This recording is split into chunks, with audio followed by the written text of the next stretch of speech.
Jadi kita lagi ada di Sumur Blandung. Sebenarnya saya bukan kapasitasnya untuk cerita ini karena saya bukan narasumbernya, bukan sesepuh sini, tapi diminta untuk bercerita. Saya dapat cerita kemarin kan saya sempat ikut nulis itu sejarah desa itu. Nah saya sempat berkunjung ke narasumbernya. Nah ini sedikit yang saya tahu saya ceritakan. Sumur Blandung ini adalah sebenarnya Mbah Hasan Munadi itu adalah pendiri desa Tegoano. Itu dulu pertama kali beliau mendirikan masjid di Kauman sana. Nah kemudian tempat berwudunya itu di sini. Beliau mendirikan tempat berwudu Masjid Wali itu di sini. Jadi ini adalah untuk tempat wudunya Masjid Wali Tegoano Kauman di sana.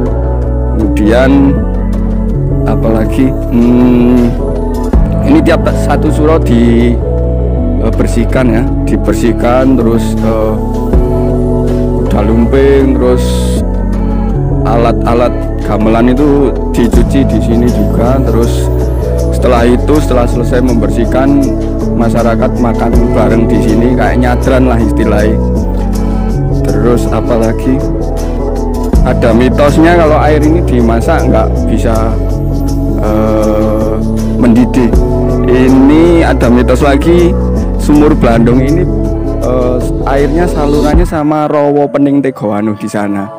Jadi airnya sama katanya juga. Rawa Pening mitosnya juga sama, airnya itu nggak bisa mendidih kalau dimasak itu.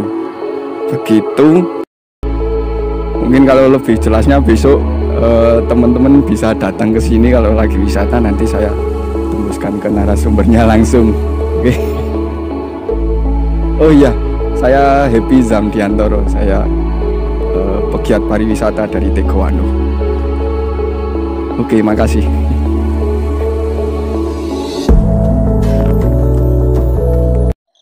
Jadi kalau di desa Tegoano itu sebenarnya potensi wisatanya banyak, karena kalau di Tegoano itu wisata kreatif, kemudian wisata religi itu ada juga.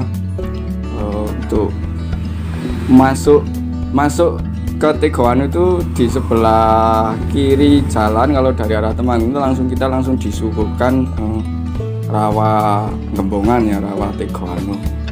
Itu rawa asli bukan rawa buatan, jadi memang udah dari dulu itu sumber istilahnya mata pencaharian warga itu dari sana.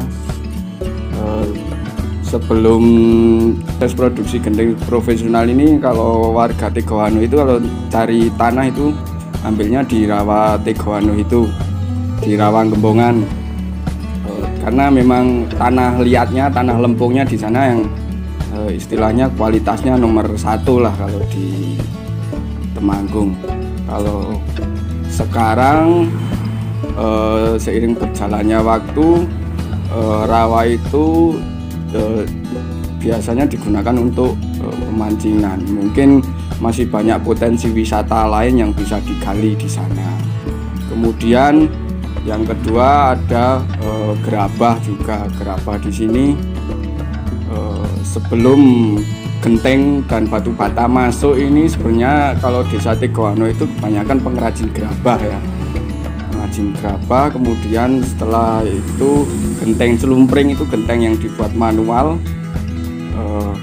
Kemudian mesin pres masuk baru buat bata dan genteng. Tapi di sini juga tetap bisa digali untuk wisata edukasinya ya. Jadi masyarakat bisa mencari tahu, mencari ilmu gimana caranya membuat genteng, gimana caranya membuat gerabah, kemudian bagaimana caranya membuat batu bata, itu bisa dipelajari di sini. Dan kami sangat terbuka untuk teman-teman bisa datang ke sini.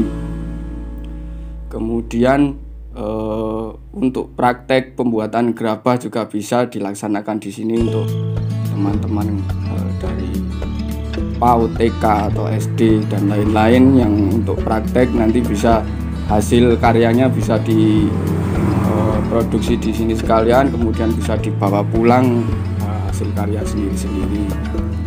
Selain itu juga ada pasar Wage ya. Pasar Wage itu pasar kuno, pasar dari zaman Belanda dahulu. Itu memang sebenarnya pasarnya bukanya tiap Wage ya. Tapi sekarang bisa buka tiap hari. Di sana ada jajanan pasar. Suasananya masih suasana zaman kolonial ya, bukan seperti pasar-pasar konvensional pada umumnya. Jadi masih terasa desonya. Di sana ada jajan pasar, kemudian empis-empis, kemudian yang terkenal di sini tengkleng apa brongkos. Bisa dinikmati di sini. Kemudian di samping pasar Wage juga ada Masjid Wali. Itu masjid pertama kali dibangun di Tegoano. Menurut sumbernya dari sesepuhnya, saya pernah tanya, itu adalah masjid pendirian dari Mbah Hasan Munadi ya, yang tadi itu kita ke sana. Itu adalah istilahnya tempat mengajinya, tempat bubak alasnya itu di sana. Kemudian ada sumur Belandung juga. Kemudian kalau potensi wisata airnya itu sebenarnya wisata Progotingal di sebelah timur Tegoano itu ada Progotingal ya. Itu sebenarnya bisa buat arung jeram. Kemudian bisa juga untuk susur sungai juga bisa.